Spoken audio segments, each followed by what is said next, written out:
Good afternoon and hello, everyone. My name is Rich Longo, your host for today's presentation on what's new with Sharewell, the topic of our webcast today. And today we are very, very fortunate to have one of Flycast Partners' senior consultants and resident Sharewell expert, uh, Dean Pierce. Now, a lot of you may have run into Dean over the years because he's been out there working just alongside of you to help get your instances up and running and expand your capabilities and put fixes in there for you and everything else in between. He's been in the IT space for 20 years now or close to it, and has been involved in various IT service management and some IT asset management projects. He's been instrumental in helping organizations understand what their true needs are and assessing the processes within their organization, trying to get all the stakeholders on the same page when it comes to making sure that their tools are implemented correctly. Before we get started, let me introduce Flycast Partners. Flycast Partners offers best-in-class implementation services and training in IT service management, IT asset management, IT operations management, IT security, enterprise service management, workload automation spaces, all using ITIL best practice. The majority of our organization, just about every employee, is actually ITIL certified one way or the other. And our professional services team has well over 5,700 professional services engagements, both on-site and remote. And as a company, Flycast Partners has nearly 1,300 regular customers all throughout Canada and the United States that come back year after year over and over again. I encourage you to reach out to us at any time at 844 Flycast. It's 844-359-2278. Or you can go chat with us Monday through Friday during normal business hours from 8:30 a.m. to 7:30 p.m. Eastern Time. They are standing by to answer your questions, get your data sheets, white papers, help you out with training, remote administration services, professional services to help you look at some new tools and trials. We have a variety of different trials. We can also help you out with support. Flycast Partners does offer North American support for various solutions out there. So reach out to us on that, or you can email us at info@flycastpartners.com. Without further delay, I'm going to go ahead and we'll turn it over to Dean. But while I'm turning it over to Dean, we actually have a couple of surveys, and we're going to get started with one survey. And I encourage all of you to participate, please. Here is our very first survey that I'm going to launch. What version of Sharewell are you using today? We have various different choices for you there. We've got 9.6 or earlier, 9.7 to 10, and we've got 10.1 or later. So let us know, what version are you on today? And this is also going to help Dean know more of what he needs to show you today and what he wants to cover today. So this is going to kind of tailor this presentation a little bit towards you, the audience. So what version of Sharewell are you using today? Interesting poll results. We've got another minute on the poll. We want to give everyone an opportunity to answer. So far, we've got over 50% of you, and we have a pretty good size audience today.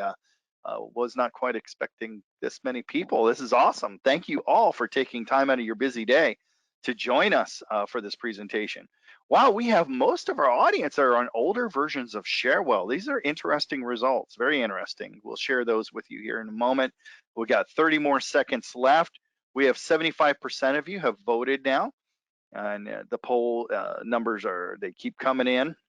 We'll let you guys have 20 more seconds or so to answer, and then we'll share the results for everyone to see. And about 10 more seconds. We're at 80% of you voting. Thank you for taking the time to vote and telling us what type of Sharewell instance you and your organization are using. With that being said, we're going to close this poll out right now. And let me go ahead and share those results for you. So today we have 40% of you saying that you're at 9.6 and earlier. 43% of you are 9.7 to 10, and then only 17% of you are 10.1 or later. So that's very interesting. Those are interesting numbers, Dean, and it gives you an idea of where our audience is today. Did you want to go on to the next poll, or you want to wait on that one? Which one's the next poll? All right, so let's do one more poll. We want to know which are you interested in more? Are you interested in a new implementation, adding functionality, including the V10 look and feel, ITIL 4 functionality or enhancements, or interested in changing to Sharewell period? You don't have the tool as of yet. So let's see where we stand on this today. Oh, wow, 50% of you have already voted. That's a substantial number of people. Thank you, folks. This is great stuff. Thank you for taking the time to share with us what you have and what your interests are with Sharewell. A lot of you are looking for functionality in ITIL 4 functionality. That seems to be prevalent, the most prevalent. And a lot of great things with the addition of ITIL 4 to Sharewell more recently. I have some of you just sent me a question as if it were a chat, saying no options in particular. We're just curious about Sharewell. That's okay too. We're here to share the information about Sharewell if you've wanted to know, because I'm sure you've heard a lot about different things that are going on with the Sharewell tool lately, especially with Avante acquiring Sharewell a couple months ago. So there's a lot of things going on with that tool and that organization as they become more and more part of the Avante tool set, the tool varieties that they offer over there. And they're doing big things with Sharewell. They're taking Sharewell and taking it to another level. So it's pretty exciting what they've got going on. We're at 75% of you have voted. We'll go ahead and give it another 10 seconds or so. Wow, a lot of you are interested in the ITIL 4. That's good. That's good stuff. It shows that everybody's maturing as an organization. And we'll give it 8 more seconds, and we're going to go ahead and close this poll because we are over 80% of you voted. We're getting near that 100% mark. That's pretty good. That being said, we'll close the poll and let's share the information to you. So 21% of you are actually looking for a new implementation of Sharewell, 26% adding functionality, including version 10 look and feel, and ITIL 4 functionality and enhancements, and 11% of you interested in changing to the Sharewell tool. So definitely thank you, all of you, for answering the polls for us today. I'm going to go ahead and turn control over, unless you want to go to another poll question, Dean. We've got 2 more, or you want to wait a little while? Let's wait a little bit. Okay, I'm going to pass control over to you, sir. Perfect. And let you go for it. And it helps if I close this poll out, huh? There we go. Now you have control. Perfect. There we go. We see the release notes that you're sharing with us now. Perfect. So recently, Sharewell did release version 10.2.3, and version 10.2 is relatively new within the last quarter. So for existing Sharewell clients, especially those that may be on 10.7 or 9.6 and earlier versions, I'm going to be covering initially some of the bug fixes, some of the enhancements that come with the 10.2 release, with some specific focus on the 10.2.3 version of Sharewell specifically. Before you get too deep, Dean, I did forget to tell the audience he is taking questions from you today, live questions. So type your questions in, and Dean is going to answer. And remember, he is an active senior consultant. He's on site with you folks every day, out there helping you with your tools. So if anybody can answer questions, it's him. So please type your questions in today, and he'll I'll read them off to him later on. Perfect. So we can share out this link to the release notes. I did review the 10.2 release notes a little bit earlier, and I grabbed a few that through my experience with some of our clients that we work with, some of the items that are more prevalent in earlier versions that have been either fixed or enhanced. So we will share this link out, the direct link to where I grabbed these snippets from. That way you can choose to review on your own time. There's quite a bit of information that is out there. But in the 10.2.3 release, I'm just going to jump in. There is a DR that fixed an issue in the portal where the technician view was incorrectly being shown on an end user's portal session when a user authorized or when the token was refreshed. So within IIS, the default timeout is typically 20 minutes. So what typically would happen is inside of the end user portal, let's say that an end user is submitting a ticket, whether it be an incident or service request, and they click on an item inside of the service catalog, and sometimes the end user would be presented with the technician's view. So it would look just like this. So that is a bug that has been corrected in the 10.2.3 release. Not sure if anybody's encountered that, but that's one big item that has occurred. But usually that symptom does not appear until after that timeout happens.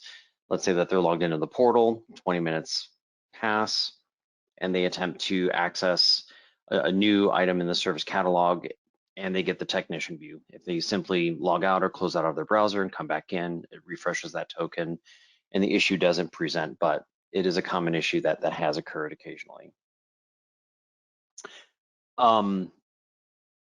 Trusted agent fixing connectivity issues with CSM in a server farm mode configuration, and there is a later item here that I'll cover as well. So for those users out there that have trusted agents, occasionally when Sharewell, especially if you're hosted and you have a trusted agent, there are some issues that occur with that trusted agent. And a trusted agent, for those of you that may not be aware of what that is it's a secured private tunnel that is created between Sharewell's hosted instance in the cloud to your on-prem resources. There's usually a standalone server that's there to perform either database integrations or, more importantly, an LDAP sync for your employees, so that you have a way to synchronize on-prem resources to Sharewell's hosted instance. Now, And Dean, we occasionally, have a question that's related to this, to what you're covering right now, that I think I need sure. to ask from Jeff. He wants to know when, do you know when this bug started? What version did it start with? Do you know? Which bug? The technician view issue or the connectivity issue with the trusted agent? He said the first one. The first one. So I've noticed that on 10.2.1 mainly.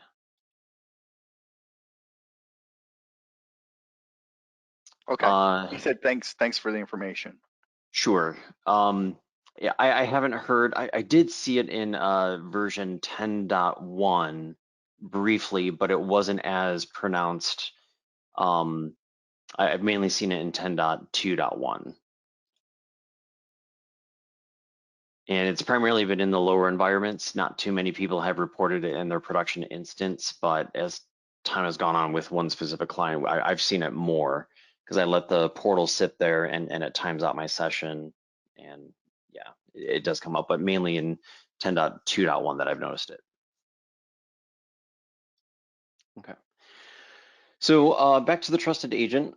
So trusted agent, sometimes during either the monthly maintenance for Sharewell, they need to restart some services and whatnot, and there may be some connectivity lost during those planned outages or planned maintenance with Sharewell. And usually the fix to get your trusted agent working again is just to restart the services. Most clients go out and set up a Windows task scheduler to restart the services once a week or once a night on a recurring basis. But apparently they have fixed a connectivity issue for server farm configuration. And also they've enhanced some logging. So to understand why the trusted agent loses connectivity or stops performing, there's another line item here that I will cover from an administration standpoint. So it now logs messages to the application server specifically. So there's more detailed logging that's going to become available in the latest and greatest version of Sharewell to aid in that troubleshooting to identify the root cause of why the trusted agent fails to, perform as expected. Let me go ahead and scroll back up here. So those are two of big fixes that were released in 10.2.3. For 10.2.2, Related item navigation. For this item, related item navigation, let me jump over to the rich client. Related item navigation is a new feature that I believe was introduced in 10.2, and it is a right pane that is on the far right side. So for those that have used earlier versions, if you have a lot of tabs within your form arrangement, there's a way now to organize these tabs into a related item navigation. So let me show you what that looks like. So if I go ahead and create a new blueprint here inside of incident and go to the form arrangement. So for items like similar incidents or related incidents to the customer, on the far right, this is the related item navigation pane. And you can choose to show the related item navigation here. And let's say that you want to have related CIs show here rather than in the tab here. Simply dragging like in last 30 days of incidents here, we can show that here and configure that and show it on the far right side rather than taking up the prime real estate that's at the tab arrangement area over there, that we're traditionally familiar with. So when covering the related item navigation here, it fixed the sorting and ordering of related items under that related item navigation area. So when sorting, and let's say, let me bring up an actual ticket here under incident, click no. Pull open, this is an out of the box database here, but similar incidents, once I click on this and sorting here, it's relating to this item. So for anybody that's using the related items area, it is a relatively new feature that has been introduced. There was an issue with sorting that has been corrected. And with any of these corrections, of course, we want to keep note of these corrections and fully test, during an upgrade. Next one of note is with rich text, fixed an issue where some images inside rich text fields would not respect the default field level size settings when being displayed in the portal or the browser client. Hopefully I can reproduce this, but my current system is on the latest and greatest version, but I'm currently logged in here. Let me grab a new ticket. Oh, I might have been logged out. Let me access my portal here again. Let me jump into one of these. But for any fields that you may have displayed within the system, let me go ahead and edit this one. This detailed description is a rich text field. You may have noticed that when Sharewell introduced, I believe it was in 10.2.1, a modification to some of the themes and the fonts and the sizes, and it applies not only to the entire portal itself, but to the pages and the forms that utilize a specific theme.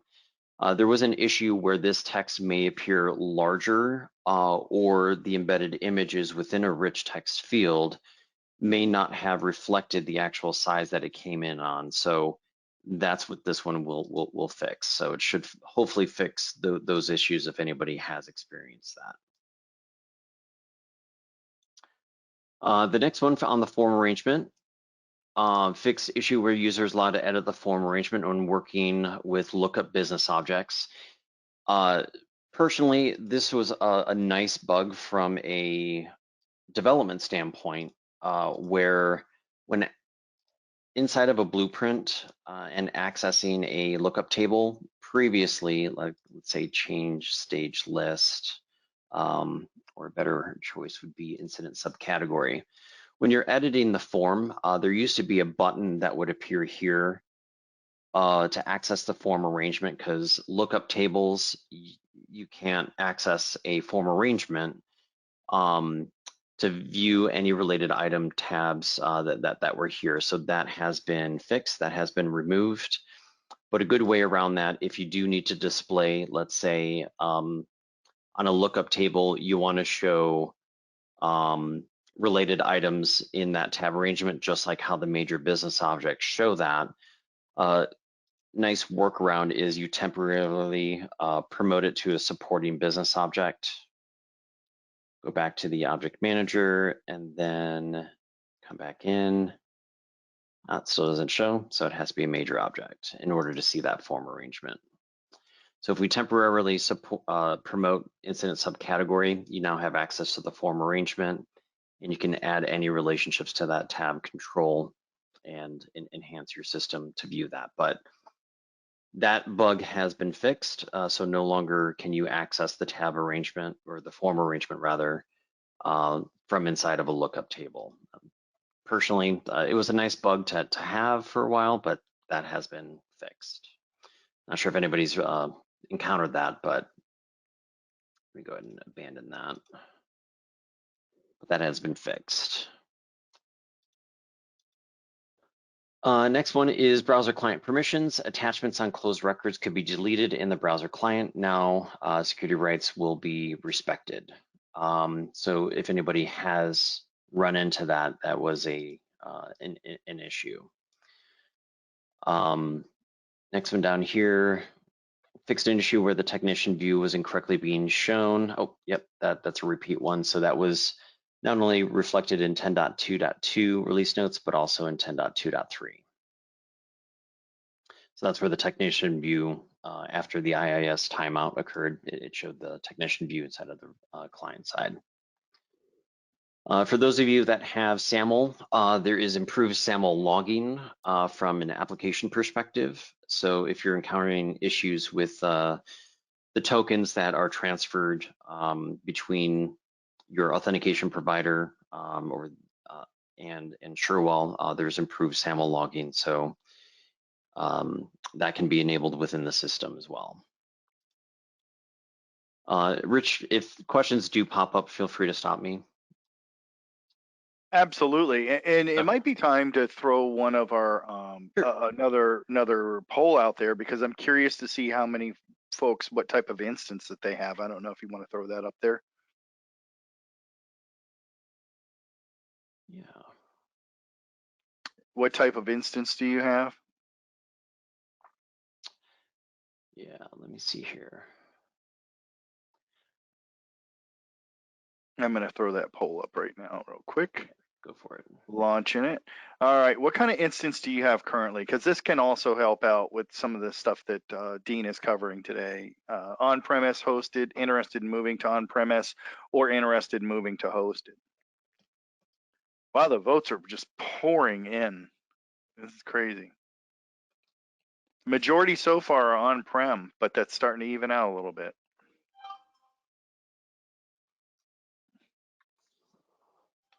We've got 3/4 of you guys.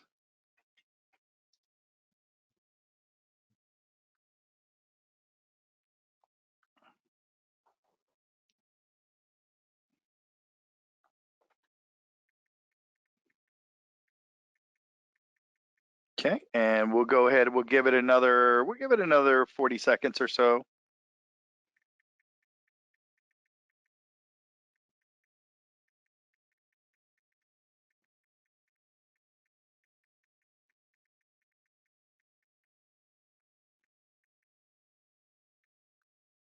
And boy, that changed a little. Okay, 20 more seconds and we'll close the poll. We've got about 70% of you. Let's try and go for 100% of you guys responding.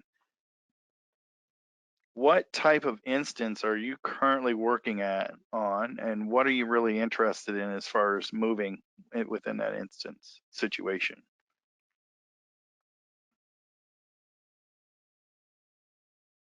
Okay, I'm gonna, wow, a lot of folks. We've almost got 100% participation here, so I think I'm gonna give it 10 more seconds, see if we can't get 100%.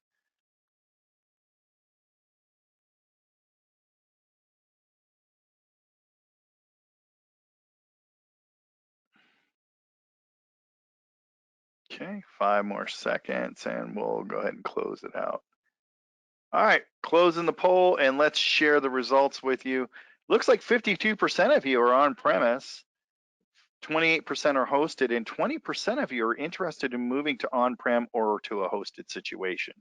Interesting results, Dean. Perfect. Let me go ahead and turn this right back over to you. Your screen's back up, sir. Sure. Yeah, so just to expand on that poll result. So for clients that are on-premise,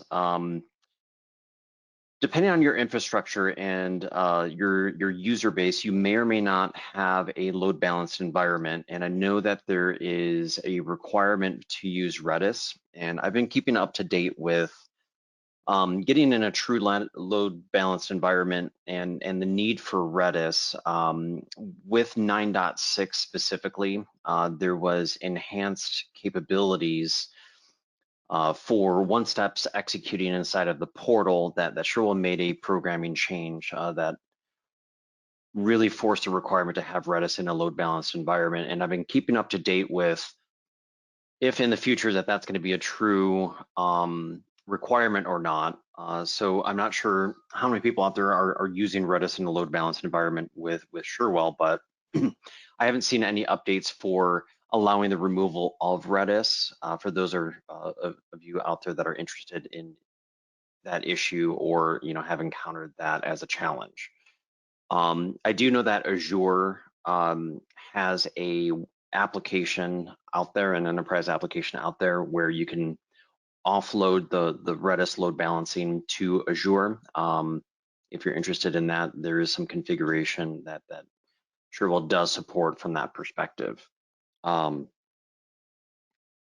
I just wanted to throw that out there as well for those on-prem clients. I haven't seen any updates on removing the need for Redis. Okay.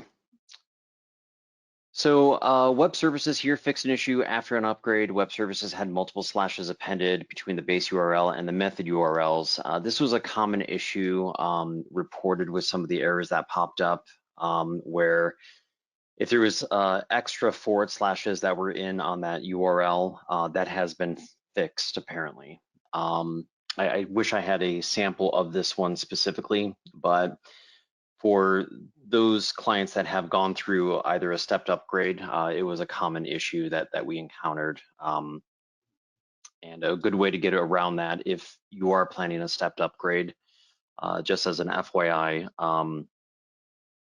creating your connection net new, or at least through the auto deploy, if you create a net new connection when performing the auto deploy configuration and having a different name for it, will force that connection out there and fix a lot of these issues.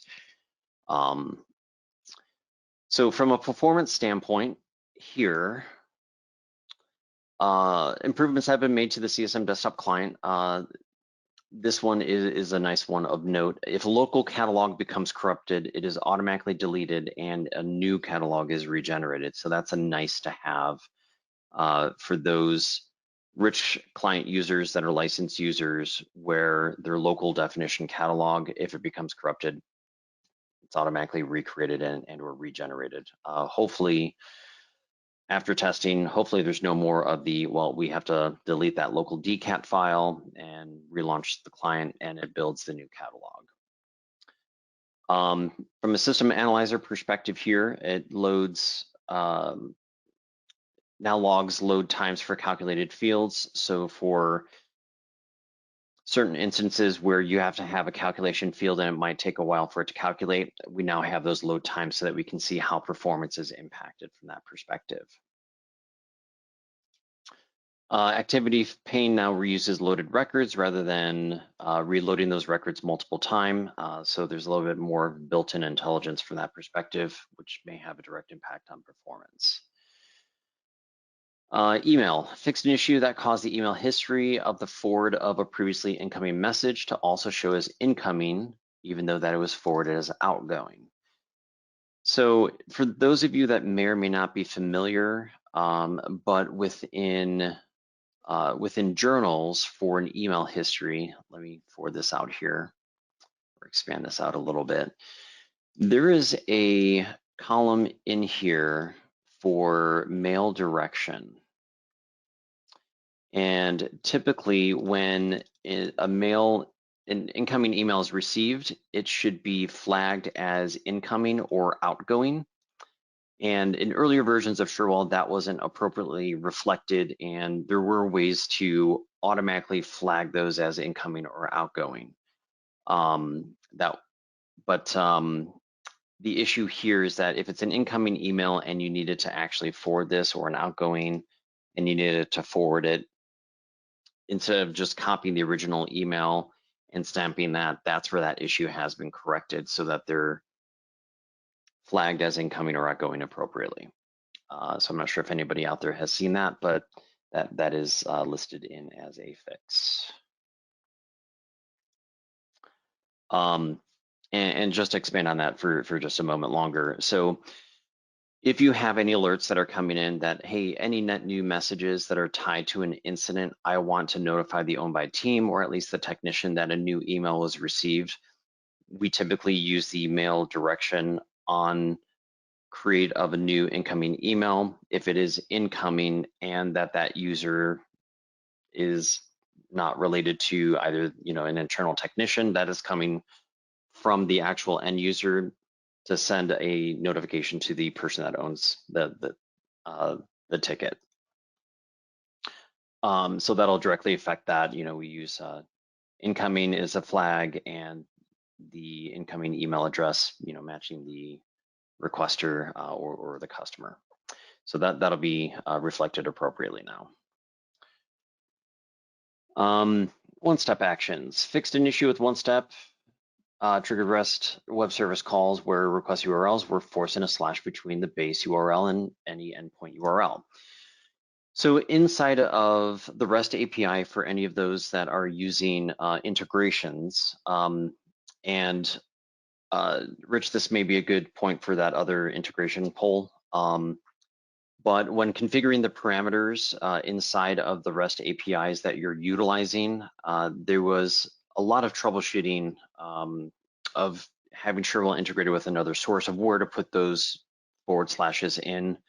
So this kind of fixes that. So I wanted to specifically mention this one, that with this upgrade to 10.2.2 or 10.2.3, with those being fixed, it's something to make sure that you focus on testing those API integrations specifically to make sure that nothing's broken from that standpoint if you had to put that forward slash in on the parameter area or somewhere within your code appropriately. So that's so one. It looks like in the poll that the majority of the people are looking for integration in API. Perfect. According to our poll so far. We've got 50% of them have voted already. Oh, perfect. So yeah, that's one big area. If you have existing integrations, that's one thing to keep an eye out for. You may have to remove that forward slash or program it in a little bit differently. So it's one key item to test if you are planning an upgrade. A lot of you are looking for a revamp of customer portal. That's interesting. We actually had a webinar on that several months back. Nice. And we'll give it about 20 more seconds, folks. We've got about 60% of you. Let's try to get close to that 100%. Let's get everybody's feedback.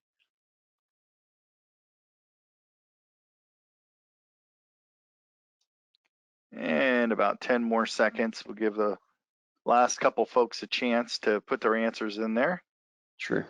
While those are coming in, I can mention that from an integration perspective for existing clients or even net new clients that are interested in Cherwell's capabilities for integrations, the fastest method for any integration, specifically with Cherwell, is a direct to SQL database integration if there's a way to synchronize on a view. And that's namely coming from a performance standpoint and the amount of time that it takes to configure an integration. But if an API method is needed, push or pull models are possible, bi-directional support is possible, so that you can have finite control of what data is being pushed, when and where. Cherwell can reach out to that integrated SQL database if we're synchronizing, let's say that you're hosted by Cherwell, but you have an on-prem database with your HR system and you want to synchronizing your locations, your cost centers, or your departments, or certain items like that.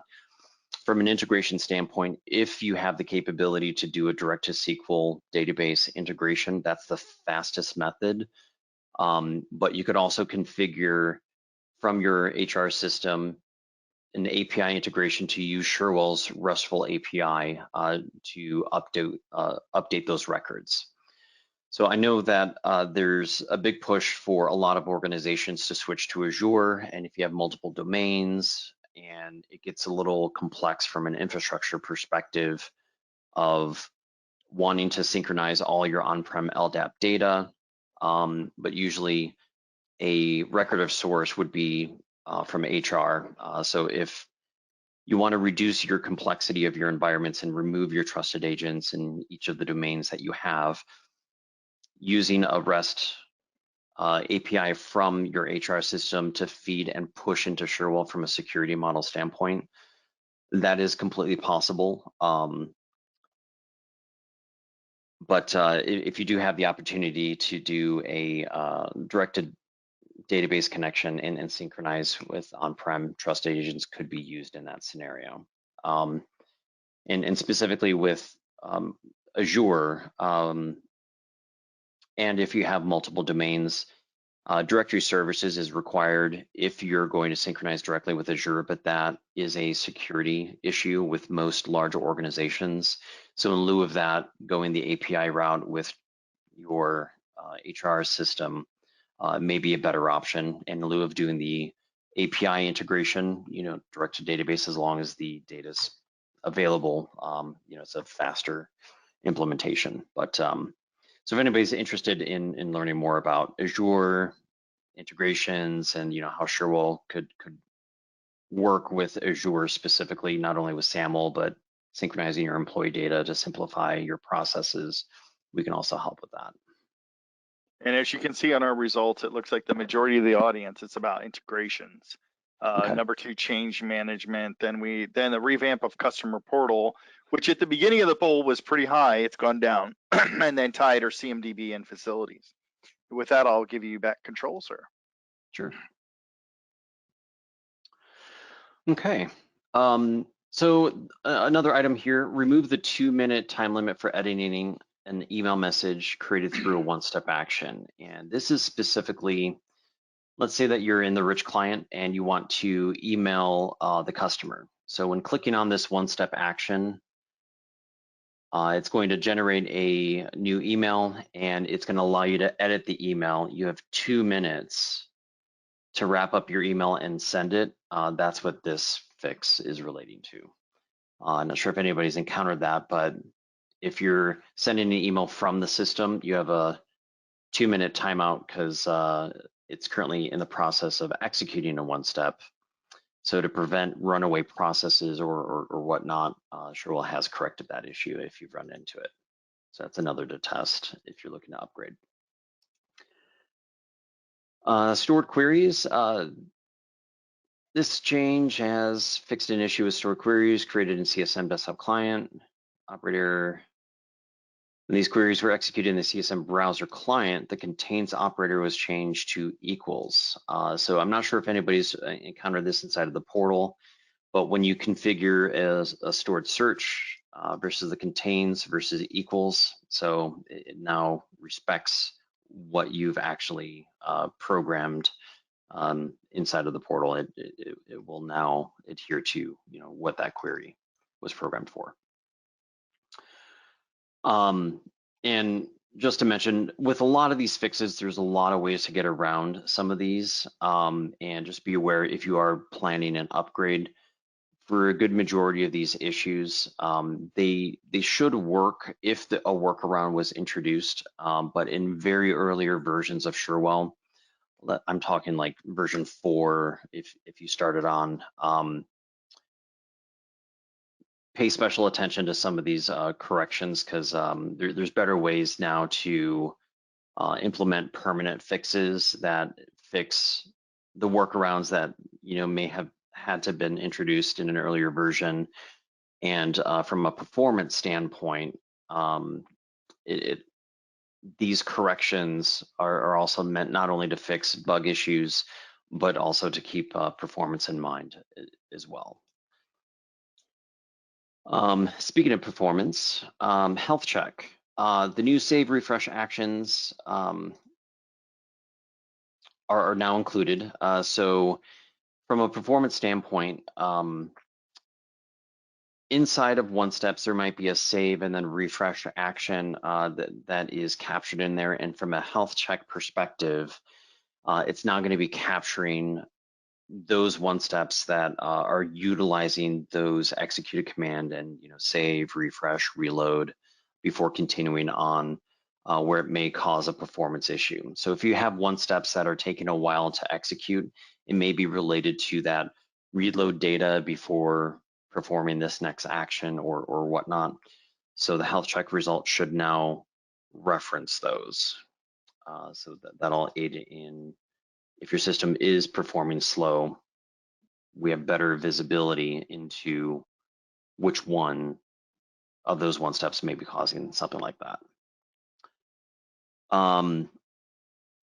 This one, improved performance of the ad hoc get search result REST API operation. So it should result in the operation executing faster.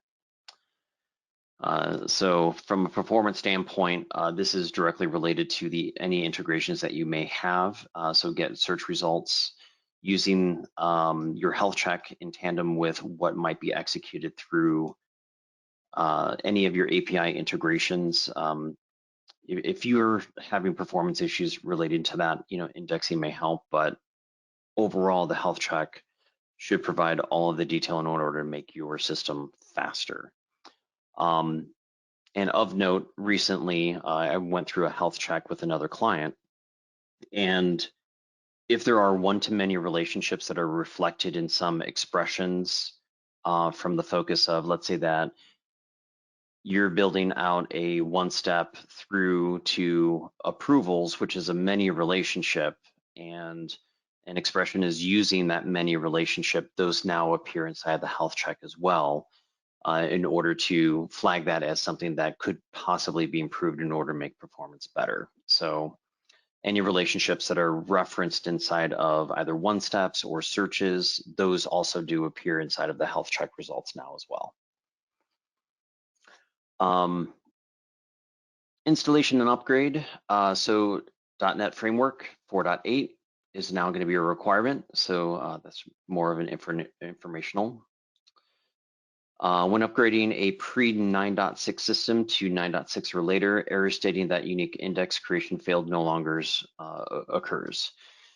So if for those clients that are on 9.6 or earlier that are looking to upgrade their system, there is a stepped upgrade path that Cherwell highly recommends, and it's for a specific reason. So to touch on that for a moment, let's say that you're on a 9.0 database and you're wanting to go to version 10.2.3.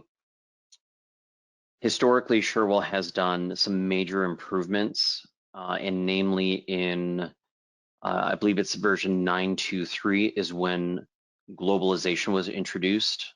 So that allows the system to handle the capabilities of translating your end user portal and translating the rich client.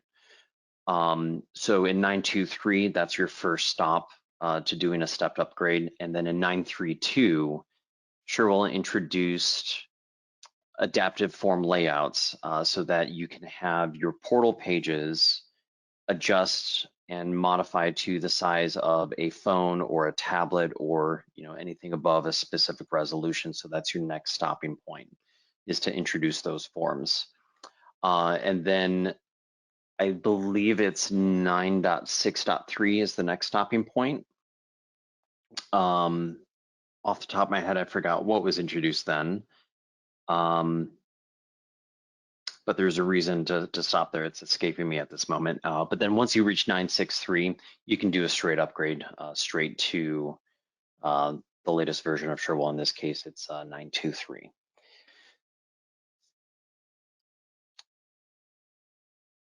Okay. Business object design elements here, HTML pages. For anybody that is out there that's using the HTML editor, and specifically, let me show you what that is referencing. So in certain instances, you have a way to embed an HTML page that you create specifically inside of Sharewell to display on the end user portal. Coming into the backend or the admin client here and going to browser and mobile, you have an HTML page manager here. And in earlier versions of Sharewell, this was used to, oh, I got logged out.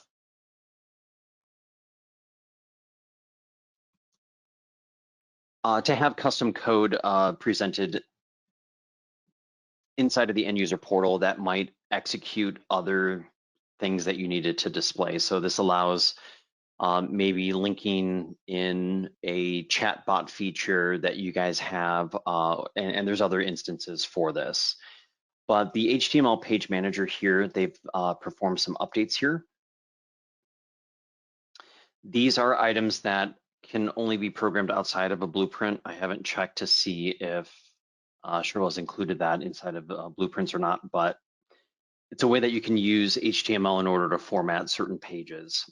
So in lieu of designing dashboards, which are used inside of the portal, you can use the HTML page manager to completely customize your look and feel and have it use HTML instead of the way that Sharewell uses the dashboards. The dashboards are nice, but in certain cases, we have to use the HTML page manager. So it's been a while since Sharewell has upgraded this functionality, but that's what this line item is referring to. So it's now an open source editor.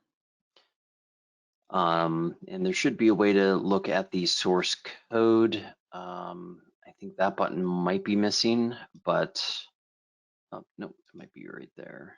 Nope, forget where it's at. But yeah, this has a new look and feel. I haven't looked at it in depth, but there is a way to program out HTML directly and display it inside of your portals if need be. So that's what that one's introducing, is that it's been revamped. Form arrangement, both top and bottom positioning for form arrangement tabs are now respected in the CSM browser client. This has been a biggest or a rather large issue with clients. So if we're accessing the portal and we come through and design, especially on the post 9.7 version, let's say I go into a service catalog here and I'm requesting something. The positioning of the bars that separate on the form arrangement between the top and bottom, namely this bar right here, it now remembers where it's supposed to be for not only this bar, but also if you have a tabbed view. So let's say that you have a tab arrangement here for journals, notes, or you've modified the top section here to be very similar to the rich client where it shows the header information and then you have your specific showing in a tab and you might have other tabs here from a portal perspective. It now reflects where this should snap to and it should not move. Because previously it was an issue where it might display here for some users, it might cut off, and it caused a lot of issues with end users using the portal efficiently. So that has now been corrected. So I'm really excited about this one. This has been an issue with having multiple scroll bars appearing in various areas. So this should correct that issue now as well. So really excited for that one. Updates to grids, added multi-select capabilities for forms and grids. So when we're inside of the portal, let me come back home here. So multi-select, I can select buttons here. So on my items, this has also been an issue inside of the portal. It's just knowledge-based or end user training for if you want to select one item, not necessarily select it, you have to click this little radio button here. or if you click once on this button, it brings you to this view. And this is the tab arrangement splitter bar that I was referencing. So it should now reflect what you actually have programmed so that from the end user's experience, you can prevent them from changing the location of this and program it inside of the admin client. And just to show you that here real quick, close this, create a new blueprint, switch over to the portal view on the incident, edit the form arrangement.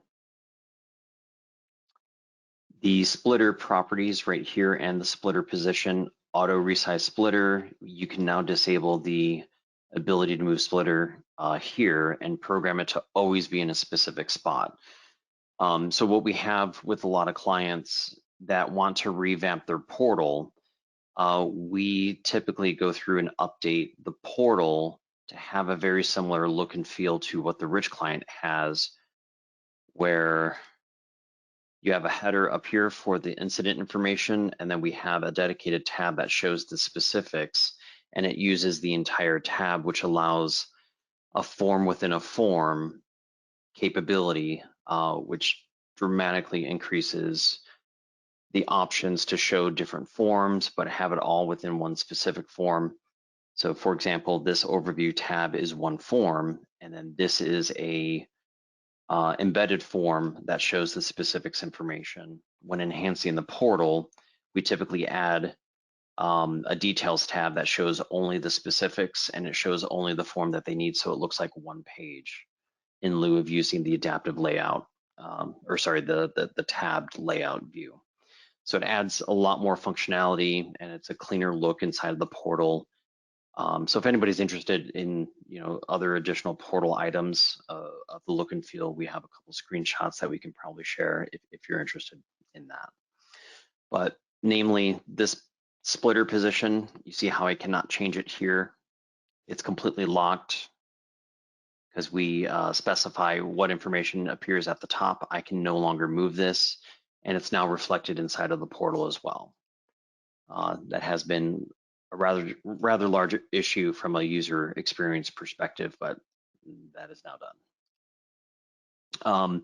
But coming back to this grid one, multi-select is now capable inside of the portal side for the rich client in the portal, which is called the browser client, and also for the Sharewell client. Searching.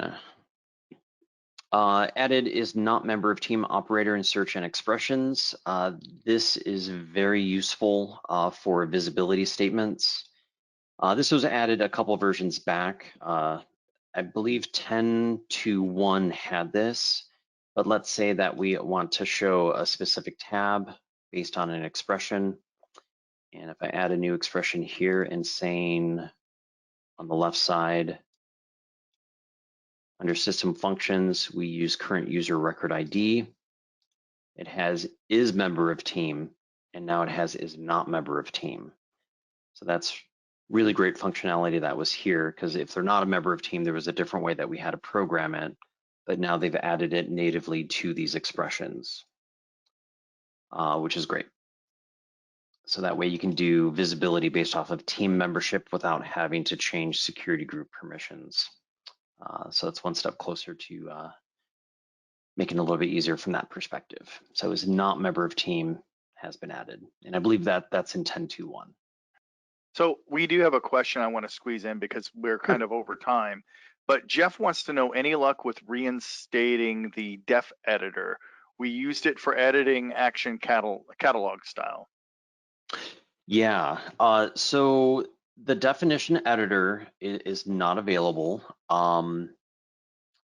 That was removed, I believe, in 9.7 and later. However, Cherwell has been moving towards enhancing the theme editor. Let me open that up to allow you the control of what you need to do, of what you traditionally did that way through custom CSS inside of the theme editor. So let me find Prussian Blue right here.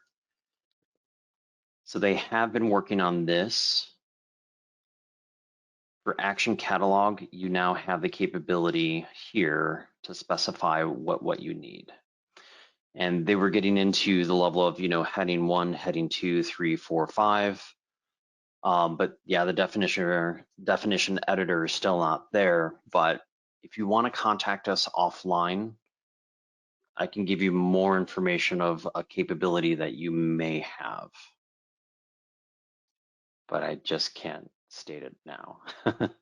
So, Jeff, if you want to go ahead and email me at rich.longo@flycastpartners.com, I'll make sure that we get David and Dean copied in on that and get you the answer you're looking for. And we have run out of time. I know there's a lot more that you wanted to go over. I guess we could take the additional 4 minutes and take it to the full hour, but if there's something really important you want to hit real quick, go right ahead.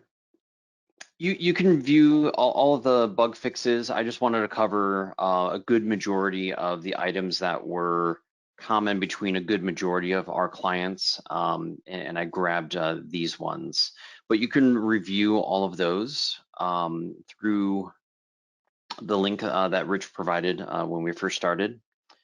But from the perspective, just to touch on ITIL 4 functionality here for a moment, the biggest change that Sharewell has had with ITIL 4 is namely with change request. They've introduced change model, which has the capability to have essentially a template for standard, emergency, and normal changes. So change model is a new feature, and wanted to touch on the change status progression, and they do have a change state. So from a change status perspective, there is a separate map that is out there that will add this functionality. But from top to bottom, they did add in risk analysis as its own status, validation, and CMDB update as part of the workflow for all changes. So assuming that your CMDB is pretty mature, the new workflow for ITIL 4 has been introduced, I believe, in 10.2.1, but there is a separate map that is available through the map exchange that you can look into integrating in order to merge that functionality over. And it's two-folded. It includes that ITIL 4, but it also updates all the forms within the system as well, which is a nice to have. But with that, Rich, we can open it up if anybody has questions. I don't mind staying a little bit extra, if you're okay. I think we've answered all the questions, but if you do have additional questions, email me and we'll get them over to Dean, and Dean can get the answers for you pretty quickly. Like I said, he is one of our resident experts here on Sharewell, and he has had so many implementations and professional services gigs working in the Sharewell tool with so many of our different customers that we have here at Flycast Partners, as well as contracts that we've had out there. So if anybody can answer your questions, it's going to be Dean. He's been there, done that. Yeah, without a doubt. He's seen the good, bad, and the ugly. So we'll just put it that way. Go ahead. Oh, I was going to mention one other item within Sharewell, depending on your license model. Sharewell does come with the basic ITSM incident problem change, but there are additional models or modules out there, depending on your license model, to add in portfolio and project management, to add in facilities and HR case management. And there's a security map that is out there as well to add those additional functionalities to the system. So if you're interested in Sharewell, it is a very customizable application, and the capabilities for HR, facilities, and linking in everything in together, even contract management, to fill in that void between finance and IT and ordering of devices and how it's related to projects. All of that is possible within the system as well. Just want to throw that out there.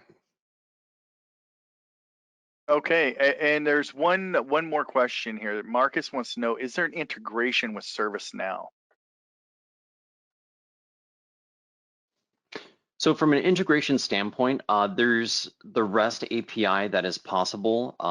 With another client previously, we actually did a bi-directional integration for a company that monitored circuits and whatnot and had incident management. And we had certain triggers from Cherwell that caused a feed into Servicenow, and then on the reverse side, it was a bi-directional API integration. It is possible. And going from on-prem to Servicenow that's in the cloud, or from Sharewell hosted in their cloud to the Servicenow, there are ways to get bi-directional API integration between those two systems. Yes.